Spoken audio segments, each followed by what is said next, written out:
ठीक है, good morning मेरे प्यारे बच्चों। आज बेटा हम पढ़ने जा रहे हैं क्लूसिव थ्योरी या ब्रेसिक फैमिली के बारे में, है ना। किस फैमिली के बारे में पढ़ने वाले हैं?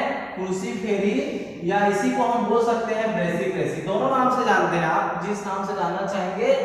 एक ही फैमिली है, उसको दो नाम से जाना जाता है। जैसे आपको अपने घर पे दो नाम से जाने जाते होंगे, एक तो अपना रियल नेम होता है, एक निकनेम। उसी प्रकार से बेटा क्लूसिव थ्योरी को ही हम ब्रेसिक फैमिली के नाम से जानते हैं। या पूछा जाए अगर इसको कौन सी फैमिली के नाम से जाने जाते हैं, तो सरसों फैमिली, मस्टर्ड फैमिली के नाम से भी हम उसी फैमिली या ब्रेसिक फैमिली को जानते हैं। ठीक है प्यारे बच्चों, तो ठीक है बेटा, आज इस फैमिली के बारे में हम आइडेंटिफिकेशन करते हैं। तो आइडेंटिफिकेशन करने से पहले हम देखेंगे सबसे पहले इसका कॉमन नेम क्या होता है। तो कॉमन नेम आ जाएंगे क्या कि ये सरसों होते हैं, और इसको इंग्लिश में क्या बोलते हैं? मस्टर्ड बोलते हैं। सरसों को इंग्लिश में क्या बोला जाता है? मस्टर्ड बोला जाता है। और इसका बॉटनिकल नेम होता है ब्रेसिका कम्प्रेस्टिस। क्या होता है? बॉटनिकल नेम होता है ब्रेसिका कम्प्रेस्टिस। सरसों का बॉटनिकल नेम क्या होगा? ब्रेसिका कम्प्रेस्टिस। ठीक है, अगर फैमिली की बात किया जाए कि कौन सी फैमिली से आते हैं, तो कौन सी फैमिली से आते हैं? क्लूसिफेरी या ब्रेसिक फैमिली से आते हैं, है ना। कौन? सरसों। अब बोला गया है कि आइडेंटिफिकेशन कीजिए, कोई एक प्लांट को लेकर के आइडेंटिफिकेशन, है ना, इसका पहचान करना है कि सरसों के फैमिली के बारे में हमको क्या करना है? पहचान करना है। तो सबसे पहले आ जाता है क्या? हैबिट। सबसे पहले क्या आते हैं? हैबिट आते हैं। अगर सरसों के पौधे की बात किया जाए बेटा, ये कैसा होता है? एनुअल प्लांट होता है। कौन सा प्लांट होता है? Annual plant. एक वर्षीय। आप सरसों के बारे में जानते होंगे, सरसों के पौधों से आप रूबरू होंगे, तो देखते हैं कि उसका जीवन काल कितने साल का रहता है? 1 साल का रहता है। इसलिए इसको क्या बोला जाता है? एनुअल प्लांट कहते हैं। ठीक है। सेकेंड आ जाता है रूट। अगर रूट की बात करते हैं बेटा, तो सरसों के रूट जो होते हैं, सरसों के पौधे में जो रूट पाए जाते हैं, उसमें कौन सा रूट पाया जाता है? अगर आपसे पूछा जाए तो बताना है टैप रूट पाया जाता है। कौन सा रूट पाया जाता है? Tap root. मूसला जड़ तंत्र पाए जाते हैं। ठीक है, इसकी रूट जो आप देखे होंगे सीधे सीधे अंदर गए रहते हैं, इसलिए बोल सकते हैं इसमें टैप रूट सिस्टम देखने को मिलते हैं। उसके बाद आ जाता है बेटा स्टेम। अगर हम इसके स्टेम की बात करते हैं, किसकी स्टेम की बात करते हैं? सरसों के पौधे की स्टेम की बात करते हैं। उसका स्टेम कैसा होता है? एरियल होता है। कैसा होता है? एरियल। वाइडी होते हैं। और कैसे होते हैं? इरेक्ट होते हैं। इरेक्ट मतलब ऊर्ध्व, ऊपर की ओर गए रहते हैं। और कैसा होता है?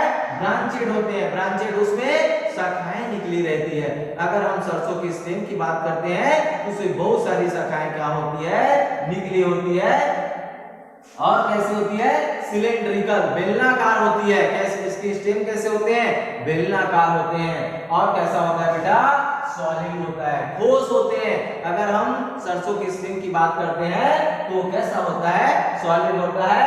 और ये क्या होती है? इसकी स्टेम में एयर नहीं पाए जाते, इस कारण इसको नॉन हेयरी के नाम से जानते हैं। इस प्रकार से देखते हैं कि जब हम स्टेम के बारे में स्टडी करते हैं, सरसों की कितनी संरचनाएं हमको देखने को मिलती है।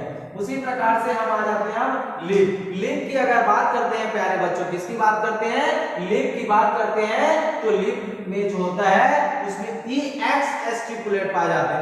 अनुपत्री मतलब पत्ती के नीचे में और पत्ती नहीं होती। अगर नहीं होती तब उसको क्या बोला जाता है? इस EX स्टिपुलेट। और जिसमें पाया जाता है उसको बोला जाता है स्टिपुलेट। तो इसमें नहीं, हमको देखने को नहीं मिलते, है ना। ये लीफ की अगर बात करते हैं, सिसिल होती है। सवृंत की जगह अवृंत होती है ना। अवृंत कहने का मतलब ये होता है कि पत्ती में जो डंठल नहीं होती, इसको बोला जाता है सेसिल। और इसकी लीफ कैसी होती है? सिंपल। पत्ती हमेशा दो प्रकार से होती है, आप देखेंगे। एक सिंपल होता है, कंपाउंड। तो सरसों की अगर पत्ती की बात करते हैं, इसकी पत्ती कैसी होती है?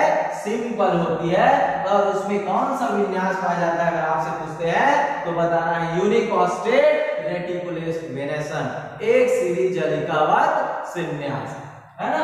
उसके बाद अब ये तो हमने उसके हैबिट के बारे में देख लिए, रूट के बारे में देख लिए, स्टेम के बारे में देख लिया और किसके बारे में देख लिए, लीफ। अब आ जाते हैं बेटा फ्लावर आइडेंटिफिकेशन। हम अब सरसों के पुष्पों के बारे में अध्ययन करेंगे। किसके बारे में, पुष्पों के, सरसों के पुष्प के बारे में। सबसे पहले आ जाता है कैलिक्स। कैलिक्स की अगर बात करते हैं, सबसे पुष्प में जो हरे हरे संरचना, आउटर लेयर की संरचना होती है उसी को कैलिक्स कहते हैं। इसको हिंदी में बाह्य दल पुंज कहते हैं। अगर नंबर की बात किया जाए, इसकी नंबर जो होती है 4 होती है। कितनी होती है, 4 होती है ना।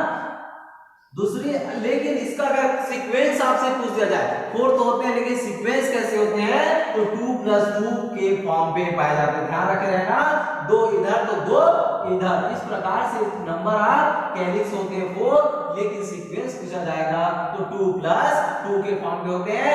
पॉली होते हैं कि गैमो होते हैं, अगर आपसे पूछते हैं पॉलीसेप्लस होते हैं। सेप्लस क्या बोला जाता है, क्योंकि इसको दूसरे नाम से सेपस के नाम से जाना जाता है, इसलिए इसको बोला जाता है पॉलीसेप्लस। एक दूसरे से क्या होते हैं, जितने भी कैलिक्स होते हैं स्वतंत्र होते हैं। इसका विन्यास कैसे होता है, तो वॉल्वेट होता है। कैसे होता है, वॉल्वेट होता है। उसी प्रकार से आ जाते हैं बेटा करोला। करोला की अगर बात करेंगे, नंबर ऑफ करोला कितने होते हैं, ये भी 4 होते हैं, लेकिन इसका सीक्वेंस एक जैसा ही होता है ना। और ये कैसे होते हैं, पॉलीपेटलस। अगर इसकी बात भी करते हैं तो गैमो नहीं होते, भी एक दूसरे से स्वतंत्र होते हैं, इसलिए इसको क्या बोला जाता है, पॉलीपेटलस। इसका भी विन्यास कैसे होते हैं, अगर आपसे पूछा जाए तो बताना क्या होता है, वॉल्वेट होता है। उसी प्रकार से आ जाते हैं एंडोसियम। एंडोसियम को मेल गैमेट के नाम से जाने जाते हैं।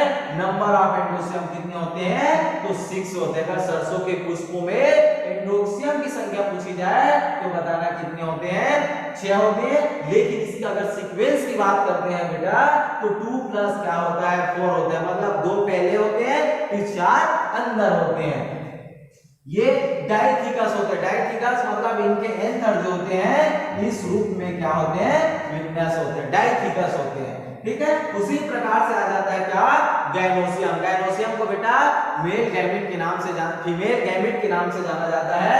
अगर इसकी अंडक की संख्या की बात करते हैं तो इसमें पाए जाने वाले अंडक की संख्या कितनी होती है, 2 होती है। और ये कैसे होते हैं, सीन कार्पस ना कि एपोकार्पस। इस प्रकार से देखते हैं इनकी संरचना में हम पूरे आइडेंटिफिकेशन पूरे प्लांट का और उसके फ्लावर का करते हैं। इसके बाद हम आगे इसके फ्लोरल डायग्राम और फ्लोरल फार्मूला के बारे में अध्ययन करेंगे। Okay, thank you.